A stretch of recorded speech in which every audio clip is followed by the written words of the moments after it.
कि आज के वीडियो में हम लोग देखेंगे फास्ट ब्रीडर रिएक्टर क्या होता है।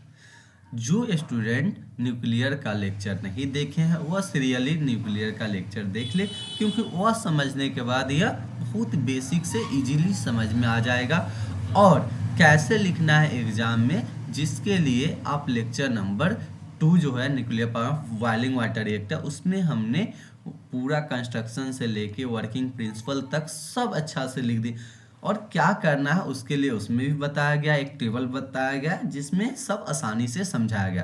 क्योंकि एग्जाम में पेज भी भरना होता है तो यह सबसे बेस्ट ट्रिक है कि कम मेहनत में ज़्यादा, मतलब ये सब पूछा हुआ है, जो 3 एग्जाम्पल है सब पूछा हुआ है। इस पे क्वेश्चन हमेशा पीआईक्यू में पूछता ही है, डायरेक्ट रिएक्टर नहीं पूछ के यह घुमाकर ऐसे ही पूछता है। तो इन एफबीआर इनरिच यूरेनियम ऑक्साइड या प्लूटोनियम यूज होता है फ्यूल के तरफ, बस एक पॉइंट यह याद करना है। फिर लिक्विड मेटल जो होता है इन एफबीआर लिक्विड मेटल यानी सोडियम या पोटेशियम यूज होता है कूलेंट। अरे इसमें क्या होता है, देखो यही सब पॉइंट यूज करना है कि किस में कूलेंट क्या होगा, फ्यूल क्या होगा, मॉडरेटर यूज होगा कि नहीं, हीट एक्सचेंजर यूज होगा कि नहीं। तो इट हैज नो मॉडरेटर, इसमें क्या होता है मॉडरेटर यूज नहीं होता है।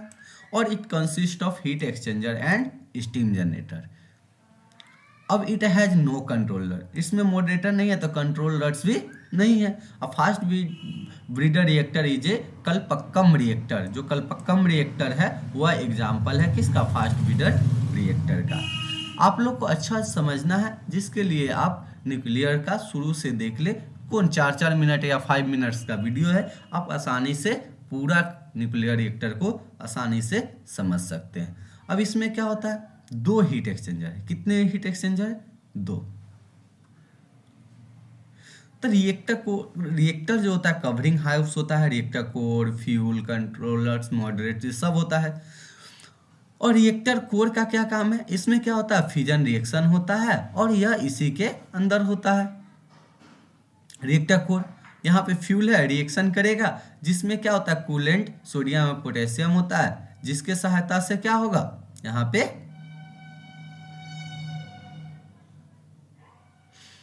हीट होगा।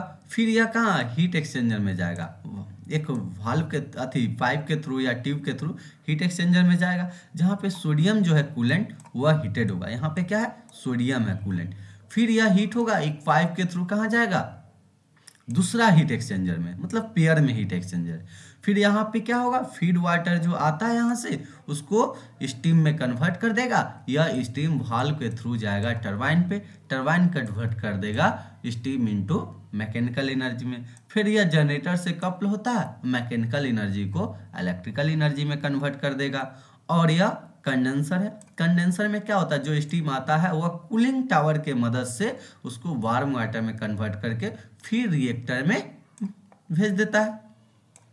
यानी यही सिंपल मैकेनिज्म है। फिर हम इसको कंस्ट्रक्शन में एक एक चीज़ लिख सकते हैं सेम एज, रिएक्टर कोर क्या होता है, रिएक्टर क्या होता है, हीट एक्सचेंजर क्या होता है, बस जो इसमें मॉडरेटर नहीं यूज होता है, इसमें कंट्रोलर्स नहीं यूज होता है, सब लिख सकते हैं सेम एज। इसमें सेम जैसे इसमें लिखा गया कि रिएक्टर होता है, रिएक्टर कोर होता है, इसमें मॉडरेटर यूज नहीं होता है, इसमें कूलेंट होता है, कूलेंट के बारे में लिख देंगे कि यह स्टीम को रिएक्टर कोर से क्या होता है, कौन कौन मटेरियल यूज किया जाता है, सब आप sodium heavy water, normal water coolant के रूप में यूज किया जाता है। फिर इसमें कंट्रोलर्स भी नहीं होता।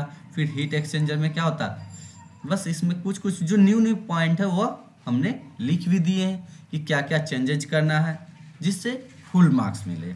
इन heat exchanger coolant are use to convert very high heating of coolant. This coolant send the steam exchanger which construct warm या feed water into steam, फिर उसमें कन्वर्ट कर देगा वार्म। फिर टरबाइन सेम ही लिख देंगे, अल्टरनेटर के बारे में सेम ही लिख देंगे, कंडेंसर के बारे में सेम ही लिख देंगे, कूलिंग सेम होगा but added above heat exchanger. जब हीट एक्सचेंजर की बात आए वहाँ पे 2 हीट स्टीम जनरेटर हो जाएगा। अब स्पेशल कूलेंट क्या है, कूलेंट में सोडियम या पोटेशियम यूज किया जाता है, इसमें मॉडरेटर नहीं होता है। फ्यूल में नेचुरल यूरेनियम या प्लूटोनियम यूज किया जाता है। हीट एक्सचेंजर में और स्टीम जनरेटर भी होता है। नो कंट्रोलर्स होता है इसमें। नेक्स्ट लेक्चर में हम लोग गैस कूल्ड रिएक्टर के बारे में देखेंगे।